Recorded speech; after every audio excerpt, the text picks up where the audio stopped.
Hey everyone, and welcome right into this explainer. Today, we're diving straight into a true marvel of engineering, the shaper machine.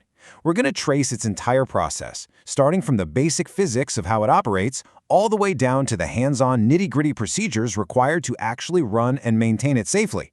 By the end of this, you're going to understand exactly how this incredible machine bends, or rather, cuts metal to our exact specifications. Before we get completely lost in all the gears and guideways, I absolutely love this analogy from our source material. It instantly grounds all those complex mechanics into something we can all picture. It says, think of it like a file moving back and forth over metal, but automated and precise. Right? If you've ever manually filed down a piece of wood or metal, pushing forward to scrape the material away and then pulling back to reset, well, you already understand the fundamental DNA of the shaper machine. It's essentially just doing that exact same thing, but with immense mechanical power and flawless, repeatable accuracy. Okay, so here's our roadmap for today. First, we'll look at the core working principle. Second, operating the shaper machine. Third, essential safety precautions. And we'll wrap things up with routine maintenance procedures. Let's get to it. All right, Section 1, the core working principle. Okay, let's dive into this. The whole operation really relies on one absolute cornerstone, reciprocating motion. Basically, this just means the cutting tool is moving back and forth over a workpiece, executing what's called single-point cutting. So, unlike a milling machine, which uses a continuously spinning, multi-toothed cutter, the shaper just uses one single sharp point. Material gets removed step by step, stroke by stroke, and straight lines across the surface. It's this very rhythmic, intermittent process that builds up a perfectly flat or contoured surface through sheer, relentless precision. Now this is where it gets really interesting.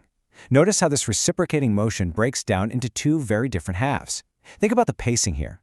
During the forward stroke, the tool moves in a straight line, biting into the metal and peeling it away into chips. This phase is deliberate, it's measured, and it's intentionally slower to ensure absolute accuracy. But then we have the return stroke. The tool has to reset to its original position. Because it's completely idle on the way back, literally no cutting is taking place, the machine snaps the tool back much faster. So it's slow and steady for the cut, and quick for the return. Engineers actually call this the quick return effect, and it is a massive time saver. So you might be wondering, how exactly does the machine pull off that clever timing? Well, it's all in the internal mechanisms driving the motion. Most of the time, shaper machines utilize what's called a crank and slotted link mechanism, or sometimes a Whitworth quick return mechanism. These intricate, hidden setups are precisely what allow that forward stroke to take longer for the heavy cutting, while snapping that return stroke back quickly to maximize efficiency. Oh, and we definitely can't forget the feed mechanism. After every single stroke, this mechanism shifts the workpiece just a tiny bit, either horizontally or vertically. That tiny continuous shift, that's the secret sauce to gradual material removal across the entire surface of the metal block. Moving right along to Section 2, operating the shaper machine. Look, running one of these beasts isn't just about walking up and flipping a switch. It involves a highly methodical, 5-phase process: pre-operations checks, setting the machine, starting operation, the machining itself, and finally, stopping the machine safely. Honestly, this represents the complete start-to-finish life cycle of a perfect cut. So let's break these phases down a bit more. Actually, scratch the idea that the real work begins when the motor turns on. True precision starts way before that. In the pre-operation and setting phases, your job is basically to check the machine's vital signs. You absolutely have to ensure the machine is clean, clear out any old chips or dirt. You've got to check the lubrication on the ram, the gears, and the slides, because dry metal grinding on dry metal is just a recipe for disaster. Crucially, you verify that your workpiece is clamped tight in the vise, and then you set the machine up. You adjust the stroke length to perfectly match your workpiece size, and you set the ram position so that the cutting happens exactly on that forward stroke we talked about. All right, so once everything is locked in and double-checked, we enter the active phases. You always start the machine at a low speed, kind of easing it in, gradually increasing it as required before you engage that feed mechanism. And during the actual machining, it's a highly sensory experience. You're applying cutting fluid if the job needs it, sure, but you're also actively listening and watching. You're monitoring the whole setup for unusual vibrations or weird noises that might flag a problem. You're watching the chips to ensure they're clearing out properly so the tool doesn't jam, all while being incredibly careful to keep your distance from moving parts. You're basically the conductor of a very sharp, very heavy mechanical orchestra. And look, when the cut is finally done, patience is literally paramount here. To safely stop the machine, you must first disengage the feed and then switch off the power. And here is the absolutely critical part. You must wait until the machine comes to a complete, dead stop before you ever even think about reaching in to remove the workpiece. Patience during shutdown is every bit as important as precision during the setup. Which naturally brings us to Section 3, Essential Safety Precautions. Remember, a shaper machine commands massive mechanical force.